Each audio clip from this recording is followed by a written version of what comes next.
tape, toute ma godasse. Je fais des victimes quand je passe, et les rageux je m'en tape.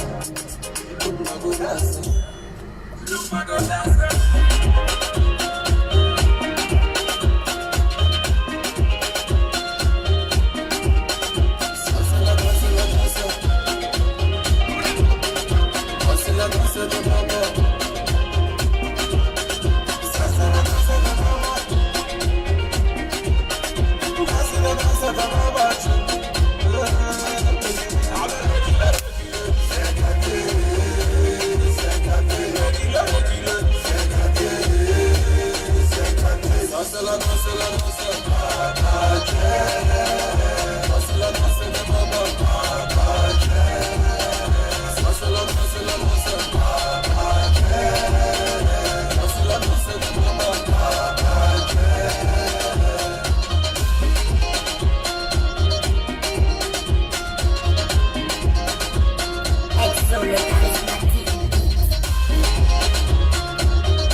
Shalom.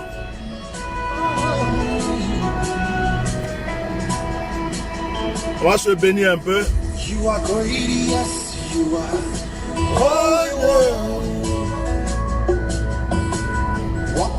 Dieu vous bénisse, Dieu vous bénisse. Reign in majesty, mighty God. Oh, Rabashaka. Everything written about you is great. You are great, yes, you are. Oh, Gloire à Dieu. the bottom sea, wasted. You reign in majesty, mighty God. Everything written about you is great. You are great. Sois béni, sois béni, sois béni. You are great. Oh yeah. Say you are great. Say you are great. Everything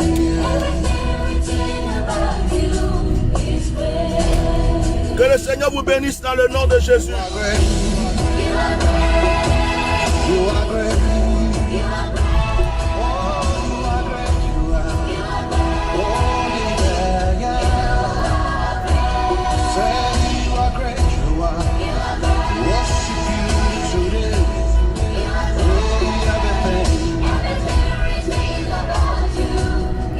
Que Dieu vous bénisse dans le nom de Jésus.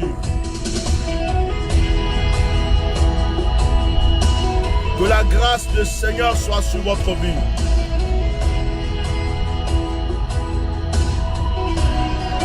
Je voulais bénir une personne. Je voulais bénir une personne. Je voulais bénir une personne ce matin, en cette journée. Il y a une chose qui m'est venue à l'esprit que je vais partager avec toi. J'ai entendu une voix qui dit: tu auras ton miracle. C'est quoi le miracle?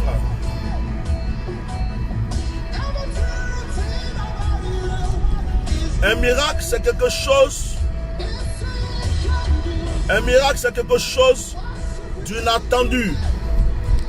Un miracle, c'est quelque chose d'étonnant. Un miracle, c'est quelque chose qu'on n'espérait pas et qui arrive d'une manière brutale. Un miracle, c'est quelque chose que tu ne crois pas. C'est-à-dire, tu ne t'attendais pas et d'un coup, cette chose apparaît, mais d'une manière surnaturelle. Tu es dans un blocage, tu es dans une difficulté, et par miracle, tu apprends que la difficulté, le blocage est parti. Tu apprends que l'argent que tu attendais depuis longtemps est venu, mais ce n'est même pas la somme que tu attendais, c'est au-delà de la somme que tu attendais. Le miracle, c'est quand tu es malade et qu'on te dit tu es condamné à mourir et que tu n'aurais pas fait encore des examens, on te dit on ne comprend pas, tu es guéri. C'est ça le miracle. Je vais parler de miracle. Je vais parler de miracle. J'ai juste envie de dire à quelqu'un qu'il y a un miracle qui va se produire dans sa vie. Vous savez, considérez les paroles. Considérez les paroles. Aucune parole ne sort sans effet. Aucune parole ne sort sans effet. Quand on parle de miracle, on parle de solution. On parle d'exaucement. Et même c'est au-delà de l'exaucement. Je suis en train d'annoncer à une personne. Je suis en train de dire à une personne. Il y a un miracle devant ta porte. Il y a un miracle devant chez toi. Il y a un miracle qui vient de frapper à ta porte. Je ne sais pas si quelqu'un comprend et croit que c'est de lui que je parle. Je ne suis pas venu prêcher en fait. Je suis venu te proclamer qu'il y a un miracle qui est pressé à agir dans ta vie. Je ne sais pas si quelqu'un me comprend. Dans ce mois qui commence, tu auras ton miracle. Dans ce mois qui commence, tu auras ton miracle. Dans ce mois qui commence, le miracle a déjà pris position devant chez toi.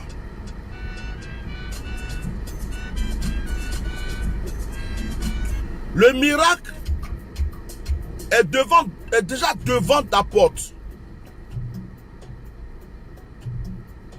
Il est déjà devant ta maison.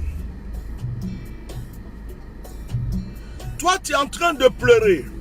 Toi, tu es en train de pleurnicher. Tu es en train de te poser des questions. Mais le miracle m'envoie te dire qu'il est déjà devant ta porte.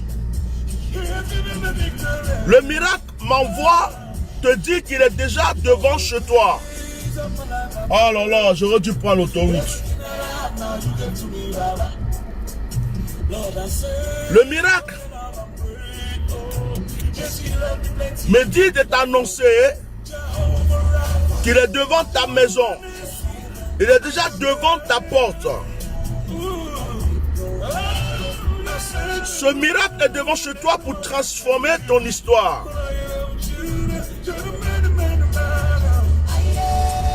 Ce miracle est déjà devant chez toi pour transformer ton existence. My God.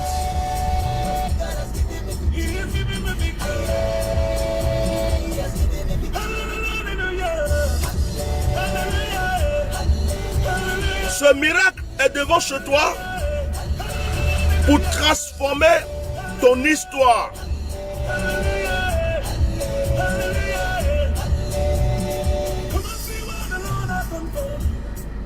Je vais te dire d'arrêter en fait de pleurer. Je vais te dire d'arrêter de pleurnicher, d'arrêter de croire que ça ne va pas se résoudre. Je vais te dire d'arrêter de croire en fait qu'il n'y a plus de solution. Pendant que je suis en train de te parler, tu as déjà ton miracle. Tu as déjà ton miracle. Toi qui es en train d'entendre ma voix, tu as déjà ton miracle. Toi qui écoutes en ce moment même le son de ma voix, tu as déjà ton miracle. Toi qui es en train de m'entendre, tu es en train de m'écouter, tu as déjà ton miracle. C'est un miracle violent. C'est un miracle qui va changer tout dans ta vie. Je suis en train de prophétiser que ce jour-là, aujourd'hui-là, c'est le jour de ton miracle. Ce lundi, je suis en train de te dire que le miracle a démarré. Je n'emploie pas un autre mot. Je n'emploie pas un autre mot. Je ne dis pas un autre mot. Je répète seulement miracle. J'ai compris en fait que ce que tu répètes tout le temps est ce qui va se passer dans ta vie. J'ai compris que ce que tu penses tout le temps est ce qui va se produire dans ta vie. Vous voyez, je vous donne un exemple. Écoutez-moi. Si tu es pauvre, si tu n'as rien, ou bien même si tu n'es pas marié, ou si tu rêves de voyager, je vais te donner un petit enseignement aujourd'hui. Par exemple, tu rêves de voyager, aller aux États-Unis ou en France. Cherche-toi une belle photo de la France. Ou cherche-toi une belle photo des États-Unis, de la Tour Eiffel. Un gros tableau, quelque chose de beau. Et puis tu mets ça soit dans ta chambre, dans ton salon ou dans ton bureau. Tu comprends ce que je dis? Et puis, de temps en temps, tu vas t'asseoir en face. Tu ne penses à rien d'autre. Tu regardes l'image là. Et puis tu te vois dans ce lieu. Tu t'imagines dans ce lieu. Tu imagines, si c'est en France, tu t'imagines que tu es en France. Tu t'imagines que tu es à côté de la Tour Eiffel. Tu t'imagines dans les rues. Si c'est aux États-Unis, tu t'imagines. Tu rentres dans l'image avec ton esprit et tu te vois. Tu te vois dans cette image. Frère, c'est plus qu'une prière. Ton esprit a capté quelque chose. Et tu regardes ça de temps en temps. Et tu répètes de temps en temps. Tu répètes. Je serai dans ce lieu. Je suis dans ce lieu. Me voilà dans tel endroit. Actuellement, je suis en train de saluer telle personne. Je te dis que ce que tu vas voir là, que tu vas garder dans ton esprit, va se réaliser. Obligé. Si à chaque fois, malgré que tu n'as rien dans la poche, tu dis je suis riche. Dans ton imagination, tu te vois grand. Tu te vois riche. Tu te vois en train de te promener dans des lieux chics. Manger avec des grandes personnalités. Ça, c'est dans ton imagination. Ça s'appelle rêver. Il y a deux sortes de rêves. Il y a le rêve où tu dors et puis tu rêves. Et puis il y a le rêve que tu te crées toi-même. Il y a le rêve que tu te crées toi-même. Ce qui a aidé Joseph, c'était son rêve. Joseph s'est appuyé sur son rêve. Une personne qui ne rêve pas, Je ne dis pas dormir et puis rêver. Hein. Je dis le rêve que tu te fabriques. Une personne qui ne peut pas se fabriquer un rêve ne peut pas réussir. En fait, pendant que tu es étudiant, tu rêves à devenir quoi? Tu rêves à devenir qui? Tu rêves à faire quoi? Pendant que tu es célibataire, tu rêves. Tu rêves à avoir quel genre d'homme? Quel genre de femme? Quel genre de mariage? Quel est ton rêve de mariage? Quel est ton rêve? Où aimerais-tu vivre? Avec quel genre de personne aimerais-tu vivre? Tu dois te fabriquer ton rêve. C'est pourquoi vous allez voir certaines personnes ont des images. Quand vous voyez les cadres, les photos chez des personnes, chez certaines personnes, ce n'est pas seulement de la décoration. Quand vous allez dans certains bureaux de certaines personnes, ils ont certaines images. Ce n'est pas forcément de la décoration. C'est pour que leurs yeux puissent capter. C'est pour que leur esprit puisse capter. Et puis souvent, ils se parlent eux-mêmes. Je sais que je serai là. Ce lieu, ça c'est son lieu de rêve. Donc, en même temps, si tu es quelqu'un qui est toujours angoissé, si tu es quelqu'un qui est toujours angoissé, il faut avoir de belles images chez toi. Par exemple, l'image d'une nature. Un joli pont avec de belles images. Ou bien la forêt avec des montagnes, de l'eau à côté, de la cascade, un endroit paradisiaque. Tu as cette photo-là chez toi, cette image chez toi. Quand tu te sens angoissé, deux fois tu vas t'asseoir devant, tu ne parles pas. Tu penses à rien d'autre. Tu es là et puis tu captes l'image. Tu vis l'image. Tu te laisses apaiser par cette image. Tu regardes ça. Par exemple, si c'est un jardin qui est beau, tu te vois dans le jardin. Tu entends le son des oiseaux. Tu vois le coucher du soleil. Tu regardes l'image. Frère, dès que tu sors de là, tu es apaisé. Regardez par exemple. Regardez les chefs d'entreprise. Les hommes riches. Ils sont tout le temps en vacances. Ils sont tout le temps en train de prendre des petites vacances. Vous croyez qu'ils vont faire quoi? Ils vont simplement profiter de la nature. Ils vont quelque part, ils regardent de beaux paysages, ça les fait rêver, ça les repose. Et puis de là, il a une idée pour son entreprise. Il a une idée comment faire avancer son entreprise. Qu'est-ce qu'il doit rajouter? C'est comme ça la vie. Regardez l'employé. L'employé qui se lève matin à 5 h ou à 6 h du matin pour aller travailler. Il n'a pas de rêve. Son rêve, c'est qu'à la fin du mois, on lui donne son salaire. C'est ça son rêve. Alors que son salaire ne le suffit même pas. Il rêve, il se dit, ah, le mois n'a qu'à finir, j'ai trop de dettes, on n'a qu'à donner mon salaire. Mais le patron, lui qui fait rien, lui qui se lève pas à 5 h du matin, lui, il va se reposer, il prend du beau temps, il revient, il donne une idée pour son entreprise. Et vous allez voir, il y a des gens qui sont dans des entreprises, c'est eux qui font marcher l'entreprise. Il y a des ouvriers, s'ils quittent l'entreprise va tomber. Parce que c'est lui l'ouvrier qualifié. C'est lui qui sait tout ce qui se passe dans l'entreprise.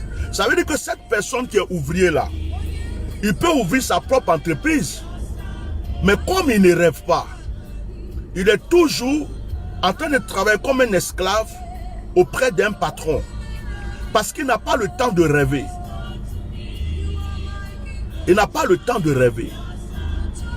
Rêve s'il te plaît. Tu veux quel genre de maison? Rêve à ta maison. Même si pour le moment tu es dans un studio, rêve à la maison de ton rêve, c'est-à-dire que tu veux. Rêve à ta grande maison avec la piscine. Vois-toi dans cette maison. Vois tes enfants en train de courir dans la cour. Vois tes enfants en train de se baigner dans la piscine. Vois-toi assis à ton balcon en train de prendre un thé, en train de causer avec certaines personnes. La pauvreté se crée et la richesse se crée. Il y a des gens qui n'osent pas manger dans certains restaurants. Ils disent non, c'est trop cher pour moi. Il y a des gens qui ont tellement accepté la pauvreté que quand ils rentrent dans un magasin, tout ce qui coûte 1 euro, 2 euros, même s'il veut boire du vin, il va prendre le vin qui coûte 1 euro, 2 euros. C'est-à-dire qu'il ne se voit pas à 5 euros, il ne se voit pas à 10 euros, il ne se voit pas au-dessus. Mais tant que tu es limité dans ton esprit,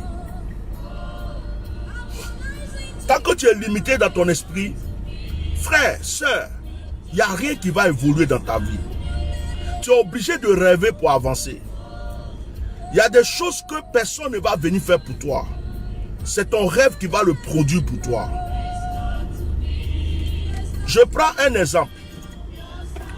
Imaginez quelqu'un qui vit à Abobo, à Yopougon, ou dans un quartier pauvre. Mais de temps en temps, il a une petite tirerie, il économise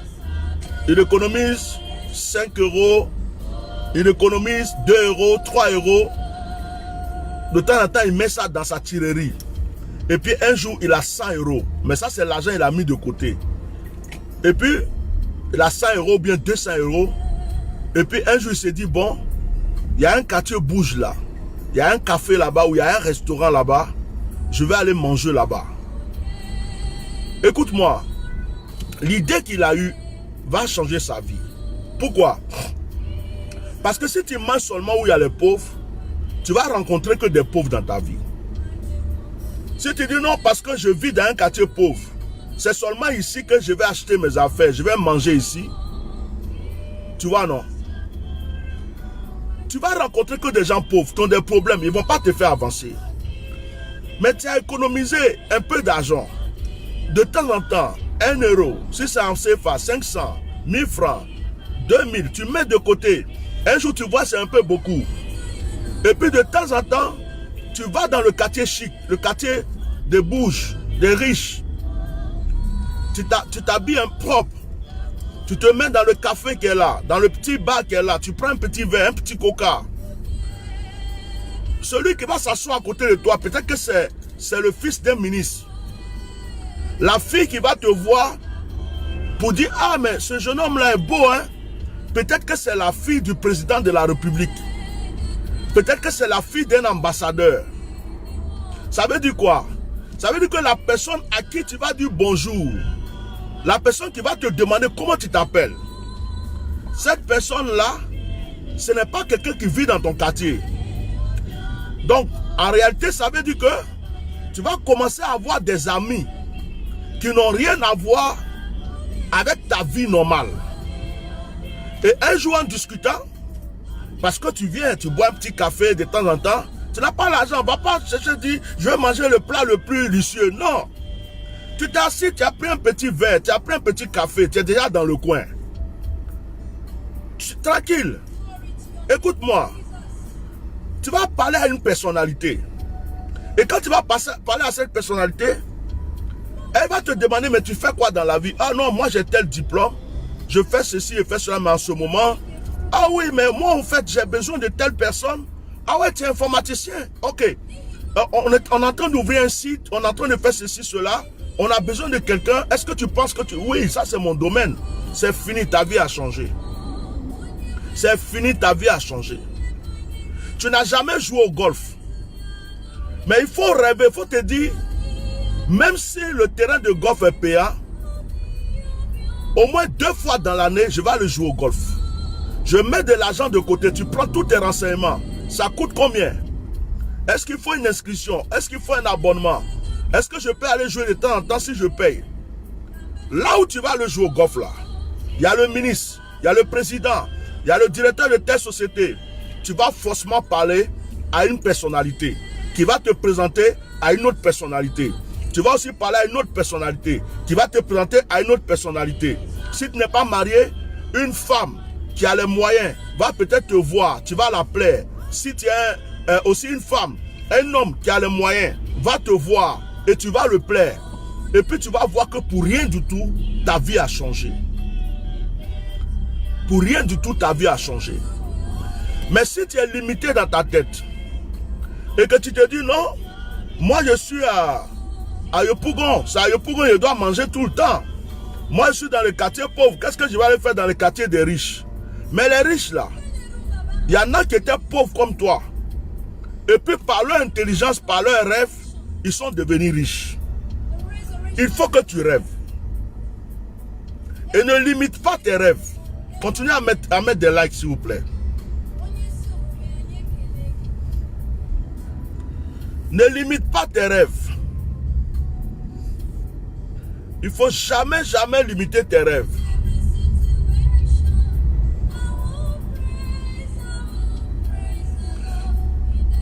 Hein? Il ne faut jamais limiter tes rêves. Quand tu as rêvé et qu'il y a eu un accomplissement, il faut rêver encore plus. Quand il y a eu un accomplissement, il faut toujours pousser. C'est pour ça que Jésus dit, le royaume des cieux appartient aux violents. Or, ce que beaucoup de chrétiens n'ont pas compris, c'est que le royaume des cieux là, c'est pas quand tu vas au ciel. Le royaume des cieux commence sur la terre. La richesse commence sur la terre. Au ciel, c'est pour se reposer, pour adorer Dieu. Donc, le royaume des cieux commence sur la terre. Tu peux changer ta destinée. Tu peux changer ton histoire. On a l'histoire de Mephibosheth dans la Bible. Mephibosheth, sa maman était pauvre. Lui, il était pauvre. Quand sa maman l'a mis au monde, sa maman dit, comme j'ai trop souffert, je vais appeler l'enfant Mephibosheth. Donc, Mephibosheth même veut dire souffrance. Sa maman a appelé son fils souffrance. Mais Mephibosheth dit, moi, je ne peux pas rester dans la pauvreté de mes parents. Donc, il a provoqué Dieu avec une prière. Et Dieu a changé sa destinée. On a l'histoire de David. David, son papa n'était pas roi. Son papa n'était qu'un pauvre berger. Mais quand David est rentré dans le camp de guerre, à cause du rêve de David, David a changé son histoire en tuant Goliath.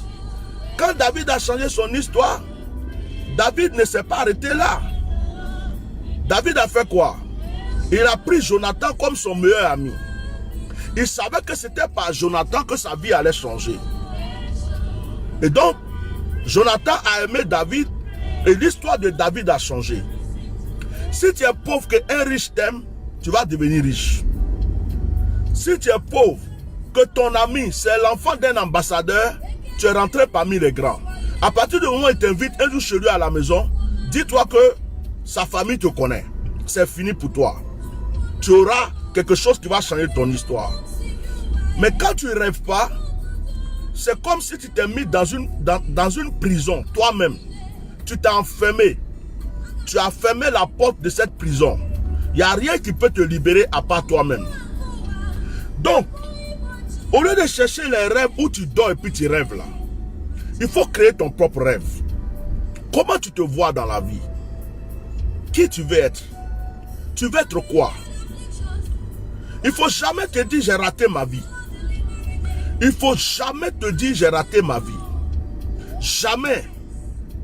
Si tu te dis j'ai raté ma vie pendant que tu respires, c'est que tu n'as rien compris. Tu n'as pas raté ta vie. Abraham pouvait dire qu'il a raté sa vie. Mettez des cœurs. Abraham pouvait dire qu'il a raté sa vie. Abraham avait 100 ans quand il a eu Isaac. On est d'accord? Sarah avait quel âge? Sarah avait 90 ans quand elle a eu son fils. Mais est-ce que Sarah avait raté sa vie? Est-ce que Sarah avait raté sa vie? Sarah n'avait pas raté sa vie. Tu comprends ce que je dis? Donc, Ne dis jamais, ne dis jamais, ne dis jamais, j'ai raté ma vie. Ne dis jamais, j'ai raté ma vie. Les pasteurs, vous qui avez commencé le ministère il y a longtemps, et qui jusqu'à aujourd'hui ne voyez pas les fruits, ne voyez pas les choses grandir. C'est pas parce que d'autres sont venus après vous, et puis un coup comme ça ils ont éclaté, que vous avez raté votre vie. Mes frères pasteurs, non, tu n'as pas raté ta vie. En un clin d'œil, Dieu peut changer ta destinée. Ce qui est mauvais dans la vie d'un homme, c'est le découragement. Quand tu es découragé, tu as laissé rentrer le doute. Quand tu laisses rentrer le doute, tu t'es tué toi-même. C'est fini. Tu n'as pas raté ta vie. Tu t'es marié, tu as divorcé une fois, 2 fois, 3 fois. Ça ne veut pas dire que tu ne peux plus te remarier dans la vie. Tu as perdu un enfant, 2 enfants, 3 enfants. Ça ne veut pas dire que tu ne peux plus avoir d'enfants. Tu as perdu ton travail, tu cherches du travail, tu n'en as pas actuellement. Peut-être même que Dieu veut que tu ne travailles plus pour quelqu'un. Peut-être que Dieu veut que tu réfléchisses parce que tu dois entreprendre quelque chose. Peut-être que Dieu veut que tu réfléchisses parce qu'il y a une entreprise personnelle que tu dois ouvrir toi-même. Est-ce que vous comprenez ce que je vous dis? Regardez, je vais donner un exemple. Pendant que je regarde mon visage ici, j'ai envie de donner un exemple avec mon visage. J'aime utiliser des illustrations.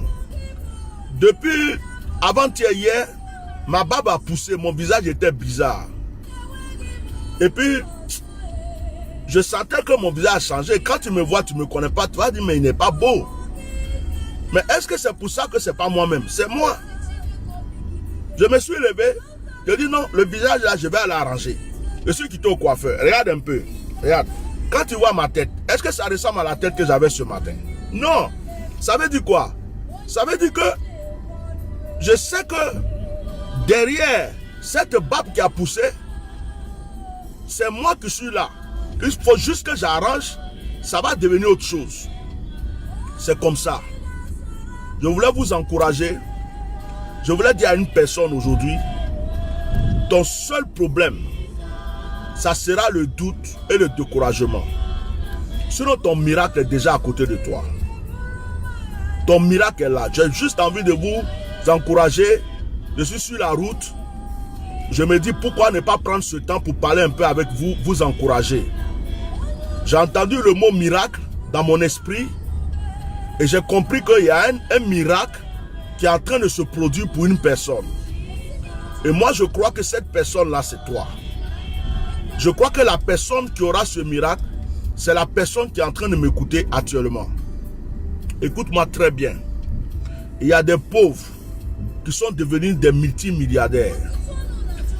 J'ai regardé un reportage hier où il y avait une femme qui avait perdu son travail. Elle cherchait du travail, elle ne trouvait pas. Son mari était plombier, il travaillait dans une société. Je ne conseille pas quelqu'un, je ne dis pas que quelqu'un va jouer au loto. Hein. Mais le mari jouait au loto. Et puis, le mari a eu un ticket gagnant de 15 millions d'euros. 15 millions d'euros. Ils vivaient les deux dans un quartier pauvre, dans un quartier misérable. Ils avaient des dettes. Quand ils ont eu les 15 millions d'euros, ils ont été obligés de quitter le quartier. Ils ont acheté 3 grosses villas, maisons, piscines, tout dedans. Mais vous savez ce qui m'a plu dans le reportage? Ils ne sont pas devenus orgueilleux. La dame n'a pas pris de bonne. C'est elle-même qui nettoie sa maison. Elle est restée simple comme elle était avant. Elle a investi l'argent. Et l'argent lui produit chaque mois 40 000 euros. Donc, on va dire les 15 millions d'euros qu'ils ont là. On a l'impression qu'ils n'ont encore rien dépassé dessus. Leur vie a changé pour toujours. Elle disait, on va mourir, mais nos enfants auront un héritage. Et ces enfants travaillent. Ces enfants vont à l'école, malgré les millions là. Les enfants n'ont pas dit, ah, papa et maman sont devenus millionnaires. Donc, je vais arrêter d'aller à l'école. Je vais arrêter de travailler. Toi, tu vas où? Je vais arrêter d'aller à l'école. Je vais arrêter de travailler. Au contraire, les enfants disent, même si les parents nous laissent un héritage, même si nos parents sont riches, nous aussi, on va apprendre à travailler. Et donc, les enfants travaillent, hein, mais ils ont déjà des millions et des milliards. Ils ont des voitures décapotables, de belles caisses. Mais ils ne sont pas orgueilleux, ils se font juste plaisir. Quand ils ont envie de voyager, aller un peu en vacances quelque part, ils s'en vont. Le mari même, malgré les 15 millions d'euros, il est retourné dans l'entreprise pour travailler. C'est son patron qui lui a dit, ah, avec l'argent que tu viens d'avoir là, tu n'as plus besoin de travailler. Profite de ta vie. Vous comprenez? Des gens qui étaient dans des difficultés, leur vie a changé d'un coup. Un coup. Je connais un pasteur qui était dans des difficultés. Son église ne marchait pas. Il n'avait pas de moyens financiers. Il priait, il jeûnait. Il demandait à Dieu d'opérer un miracle dans sa vie. Et puis un jour, pendant qu'il était en train de prier, il entend dans le quartier, voleur, voleur, voleur, voleur. Ils ont commencé à poursuivre des gens. En fait, c'était des braqueurs. Les gens sont allés braquer une banque. Et puis, ils étaient en train de courir. Arrivé devant chez le pasteur, mettez des cœurs. Arrivé à côté du pasteur, il y a un des braqueurs. Hein? Il y a un des braqueurs qui a jeté. Il a jeté une mallette d'argent dans la cour du pasteur. Le pasteur finit de prier. Il sort. Il a dépassé lui là. Il fume trop. Il sort. Il voit une mallette d'argent dans sa cour. Le pasteur prend l'argent, la mallette. Lui-même, il voulait aller rendre ça à la police même. Et puis, il y a une voix qui lui a dit, non, fais pas ça. Tu es en train de prier pour que Dieu te bénisse, non. Tu es en train de prier pour que Dieu te rende riche, non. Enfin, que Dieu transforme ton histoire, non. Il dit, mais c'est ta prière qui a été exaucée.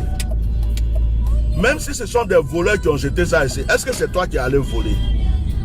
Dieu peut prendre voleur pour te bénir. Dieu peut prendre n'importe qui pour te bénir. Ta prière que tu as faite vient d'être exaucée. Du coup, le pasteur a gardé cet argent. Il a appelé son père spirituel pour lui expliquer.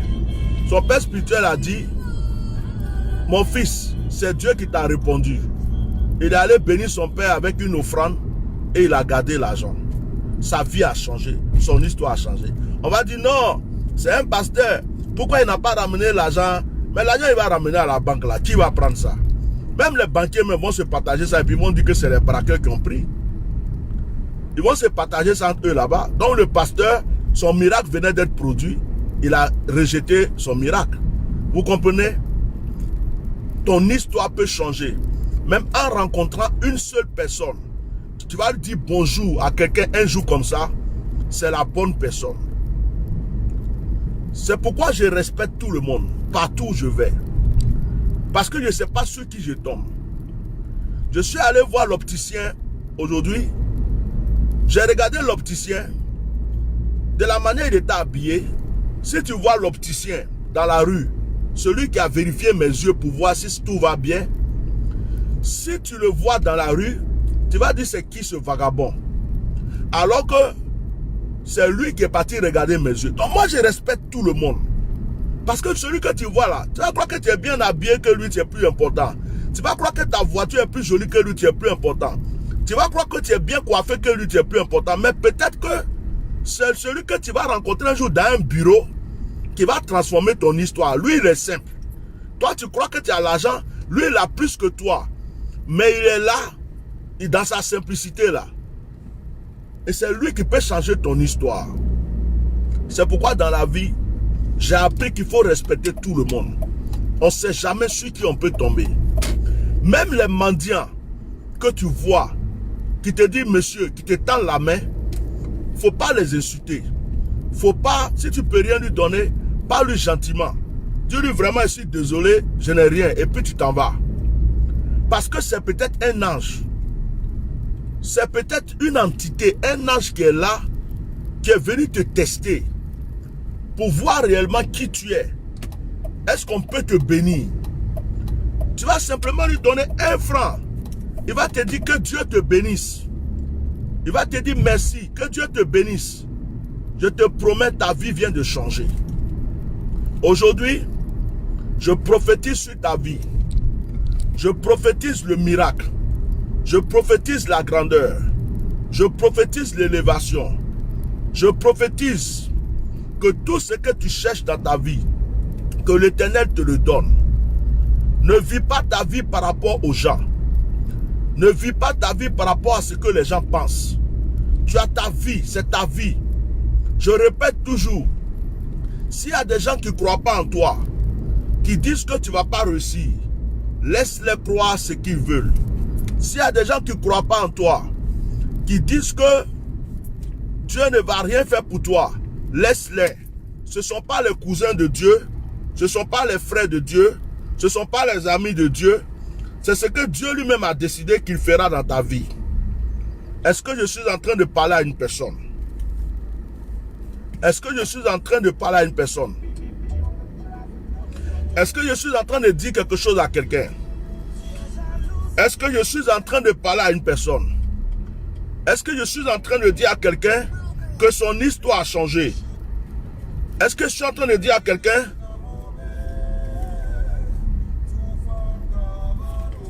Est-ce que je suis en train de dire à quelqu'un que sa destinée a changé? J'espère que ce petit temps d'exhortation a aidé quelqu'un. N'oublie pas mon mot du début, c'est le miracle. Ce qui peut changer ta vie. Oh, moi, j'aurais dû prendre l'autoroute. J'étais déjà chez moi à la maison. Hein. Je ne sais pas pourquoi je n'ai pas pris l'autoroute. Excusez-moi. Hein. Quand il fait chaud comme ça, là, les gens, vraiment, tout le monde sort. Excusez-moi, les gens disent que nous, on est noirs, mais quand il pleut, il fait chaud, il ne peut pas rester chez eux à la maison. Il ne peut pas rester à la maison, il veut noircir. Donc, ils sont partout comme ça. Si j'avais pris l'autoroute là, pour seulement, je ne sais pas combien, il serait déjà à la maison. C'est pas grave. Donc, je disais, n'oublie pas le mot du début, le mot miracle. Tu as besoin de 2 choses, bénédiction et miracle. Bénédiction et miracle. Donc à partir d'aujourd'hui où je t'ai parlé, chaque jour, quand tu te lèves, même si tu ne parles pas, dans ta tête, il faut dire, moi je vais réussir, moi je vais changer, moi je sais que ma vie, moi je sais que mes enfants seront bénis, moi je sais que je suis la personne la plus importante. Il ne faut jamais te voir inférieur que qui que ce soit. Il faut prophétiser sur toi des grandes choses. Il faut prophétiser sur toi des choses même qui dépassent l'entendement. Même si tu n'as pas eu ces choses-là, tu perds quoi de les prophétiser sur ta vie? Quand tu rêves là, tu perds quoi de rêver? D'avoir un rêve? Tu perds rien. Quelqu'un peut être dans un ghetto, tout le monde se moque de lui, il dit, vous allez voir, moi là, un jour je serai en Europe, vous allez voir, vous vous moquez de moi là. Vous croyez que quoi? Un jour vous allez voir, moi je viens construire mes maisons ici. Mais les gens peuvent se moquer de lui. Mais un jour, un seul jour, son rêve peut se réaliser. Et les personnes qui se sont moquées là vont le voir, vont dire, aïe, c'est toi. Il dit, oui, c'est moi. Je ne vous ai pas dit que j'allais réussir dans la vie. Quand vous êtes en train de vous moquer de moi ici, je ne vous ai pas dit, je n'avais pas de pantalon, je n'avais pas de chaussures. À chaque fois, c'est vous qui vous moquez de moi. Mais voilà, voilà ma voiture. J'ai 3 autres à la maison. Voilà. La maison qui est là, c'est pour moi. L'immeuble qui est là, c'est pour moi. Voilà. J'ai réussi. Je vous ai dit que je vais réussir. Mais c'est son rêve qui l'a fait réussir. Que son rêve. Souvent, ce n'est pas la peine de prier, c'est bon. Mais quand tu es toujours en train de parler, prier, prier, prier, mais ton esprit à toi n'a aucun rêve. Tes pensées n'ont aucun rêve. Ton cœur n'a aucun rêve. En fait, tu parles. C'est comme tu tapes tam-tam tout le temps. Toujours en train de parler, parler, parler. Dieu dit, mais oh, tu parles, mais ton esprit, il y a quoi dans ton esprit? C'est ce qui est dans ton esprit que moi, je vais prendre pour grandir. Le Seigneur dit, tu vas prospérer. Mais pour prospérer, il faut avoir quelque chose qu'on prend pour prospérer. Tu n'as rien dans la main, tu vas prospérer avec quoi? Quand Dieu dit, tu vas prospérer, si tu as 1000 francs, il va te faire prospérer, tu vas avoir 10 000, tu vas avoir 20 000, tu vas avoir... Mais si tu n'as rien du tout dans la main, tu vas prospérer avec quoi? Donc si tu n'as rien dans ta pensée, qu'est-ce que Dieu va prospérer dans ton esprit pour réaliser? Il faut avoir quelque chose dans ta pensée. Il faut voir que ta femme est la femme la plus belle du monde, la meilleure. Il faut voir que tes enfants sont les enfants les plus grands, les plus beaux. Ils sont tous grands. Ils vont réussir. Toi-même, il faut te voir grand. Même si tes fauteuils sont percés. Même si tu dors à terre, même si ton lit est déchiré. Il faut te voir dans ton esprit, dans un palace. Il faut toujours être en train de rêver. N'arrête jamais de rêver. Parce que ton rêve va se réaliser. Le rêve, c'est une commande. De la manière qu'on commande des trucs sur Internet. On commande des trucs. On commande. Et puis un jour, on nous livre. Hein? Tu vois? Tu commandes. Ton rêve commande. Frère, c'est pourquoi moi, si je dois même taper des kilomètres, pour m'asseoir souvent au bord de la mer, dans le calme, moi je ne vais pas à la mer pour me baigner. Peut-être c'est rare, de temps en temps, il peut me jeter à l'eau. Je ne vais pas pour regarder les gens. J'aime m'envoyer un endroit calme pour regarder la mer. C'est comme si je communique avec elle. J'aime bien des fois aller dans la forêt.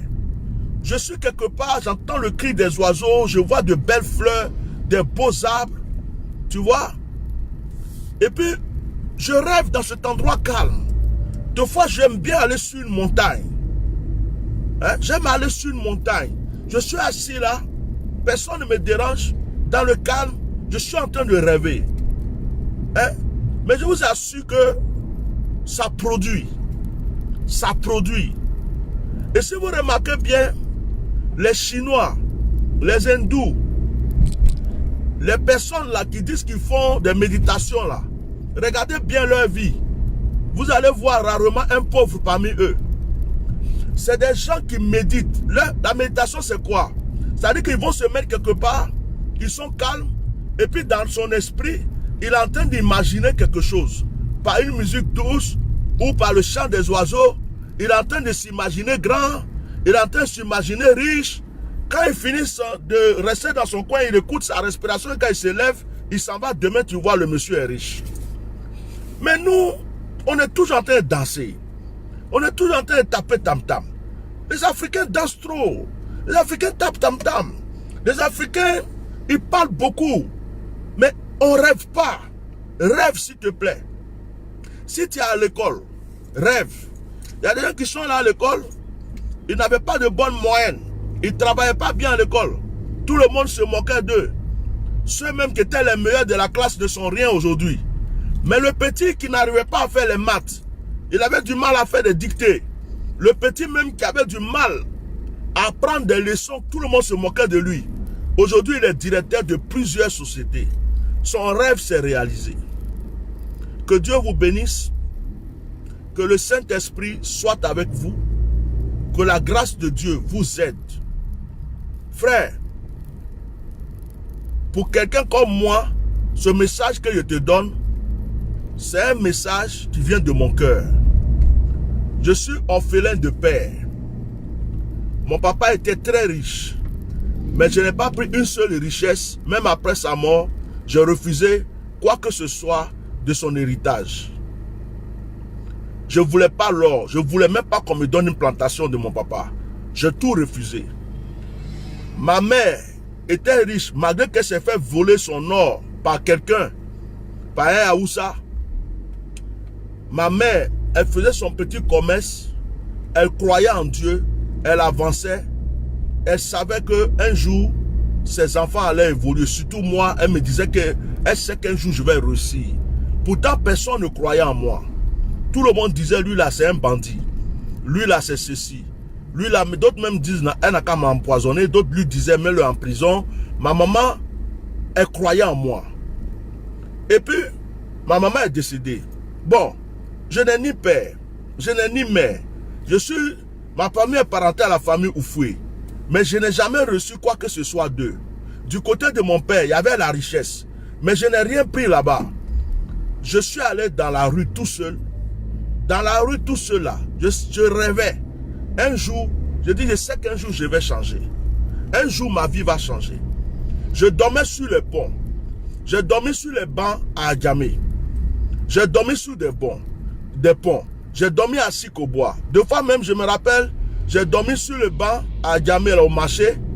Je me lève le matin, mes pauvres baskets, mes pauvres chaussures, quelqu'un est venu enlever, il est parti. Je me suis promené pieds nus pendant un moment. Il est arrivé un moment de ma vie où je n'avais rien. Et comme je ne voulais pas faire du brigandage, je partais là où les gens mangeaient. Et quand les gens mangent, je prenais le reste de leur nourriture pour manger. J'ai connu ça.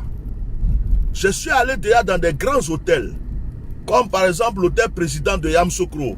La poubelle de l'hôtel président de Yamoussoukro, c'est une poubelle climatisée. Donc quand on découpe les poissons pour les clients, les trucs, il y a des parties du poisson qui ne prennent pas. Ils ne prennent pas la tête, il y a des morceaux de viande qui ne prennent pas. Ça m'est arrivé où je partais dans ces poubelles propres, ces poubelles qui étaient nettoyées tout le temps, ces poubelles qui étaient climatisées.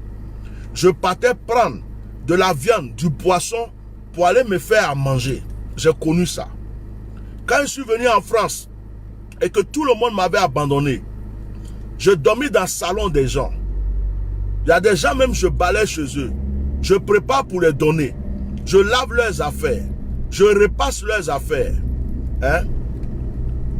Je lave leurs affaires. Mais ils me maltraitaient. Quand ils en ont marre de moi, ils me chassaient de chez eux.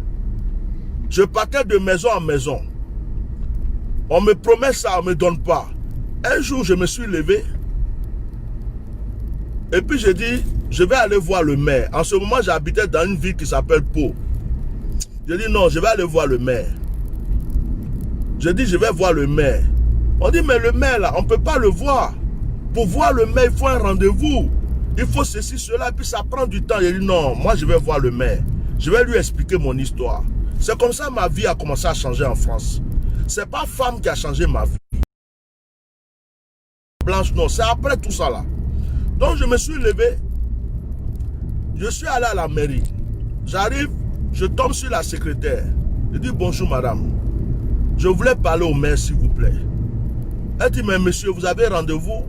Je dis non madame, mais il faut que je lui parle. Je dois parler au maire. À ce moment, c'était un mec qui s'appelait Labarret. Monsieur Labarret, il était très gentil. Et comme j'entendais les gens parler de lui, on dit ah le maire là est gentil, le maire est gentil. Je voulais tenter ma chance. Donc je suis allé, j'ai pris mon courage en deux mains. Je suis allé le voir. Quand je suis allé, la secrétaire a dit non, je ne peux rien faire pour vous, mais donnez-moi votre nom. Si vous avez un téléphone, donnez-moi. Je vais voir avec le maire s'il peut vous recevoir. Je suis parti, je crois le lendemain. Et puis, la secrétaire m'a appelé. Elle dit, monsieur Etienne, j'ai dit oui madame, bonjour. Elle dit, mais le maire peut vous recevoir cet après-midi à telle heure. Est-ce que vous êtes disponible? J'ai dit oui madame. Je suis allé m'asseoir devant le maire. J'ai dit, ah monsieur le maire, voilà mon problème. Ma maman vient de décéder. Mon papa est décédé. Je n'ai personne. Dans mon pays aussi, voilà ce qui se passe. Même billet d'avion pour retourner, je n'ai pas. Même les funérailles de ma mère, je n'ai pas pu envoyer 5 francs. Je suis dans une situation, je ne comprends plus. Si vous ne pouvez pas m'aider, ça. Je lui ai expliqué ma vie. Quand j'ai fini, le maire, monsieur Labarret, il m'a regardé.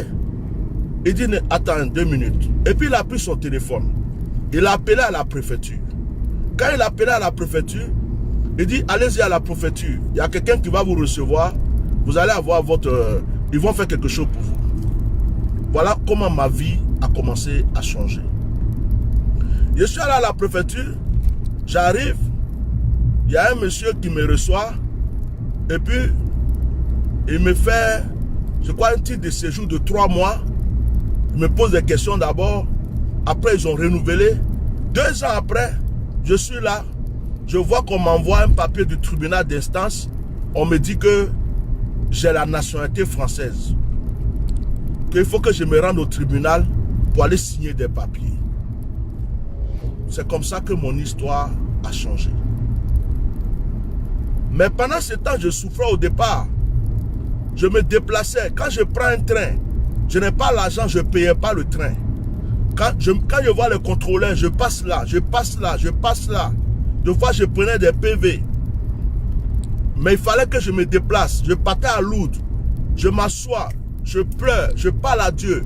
La nuit, je regarde la lune, je pleure. Les étoiles, je pleure. Dans la journée, je me mets dans un endroit calme. Je parle à Dieu. Mais malgré toutes ces pleurs, j'avais toujours mon rêve dans ma tête. Je savais qu'un jour, ça allait s'arrêter.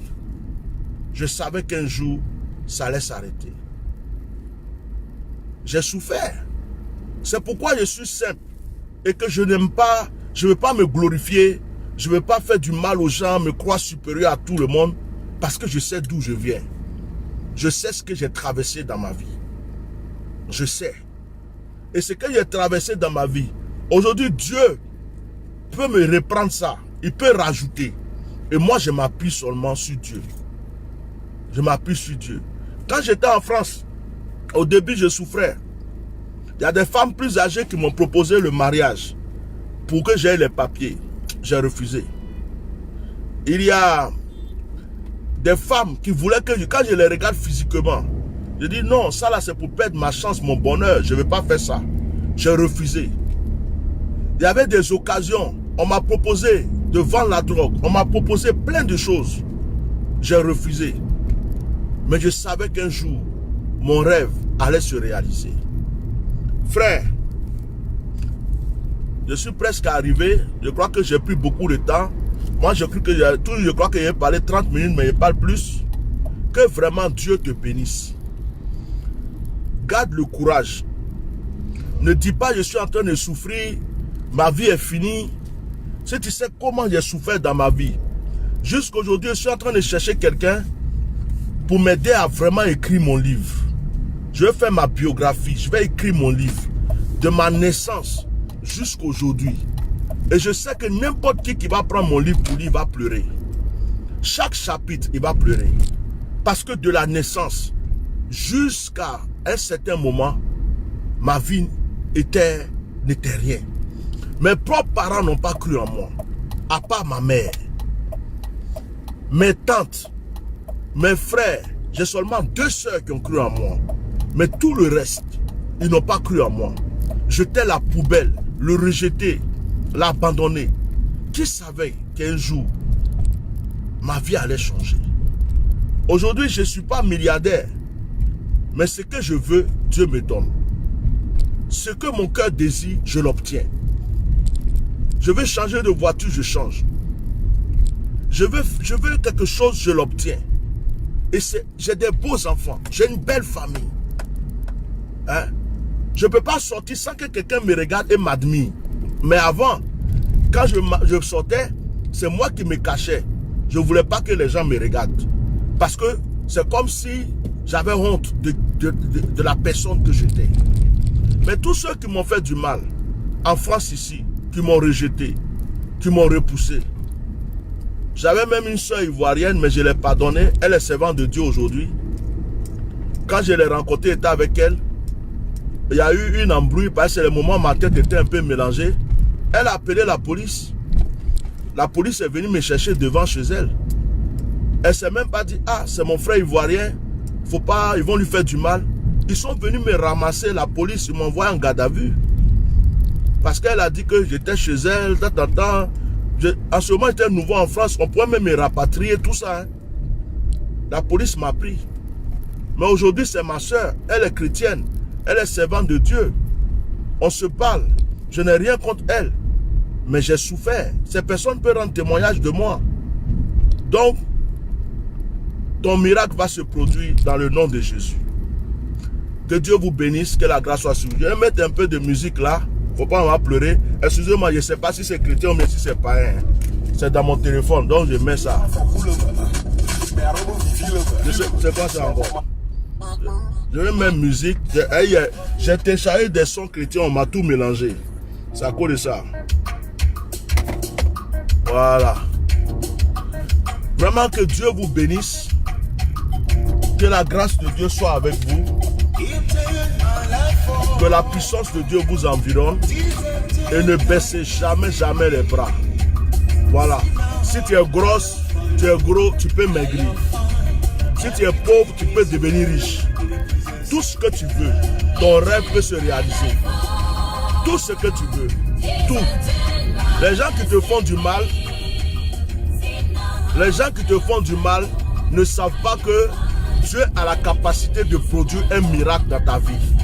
Alors garde bien cette exhortation. C'est un cadeau. Ce n'était pas prévu qu'il fasse direct aujourd'hui. C'est un cadeau, c'est poussé par l'esprit. Donc il faut garder ça précieusement. Remédie tout ce que j'ai dit. Hein? Remédie tout ce que j'ai dit. Et garde ça précieusement pour toi. Que le Seigneur vous bénisse. Shalom. Bye bye.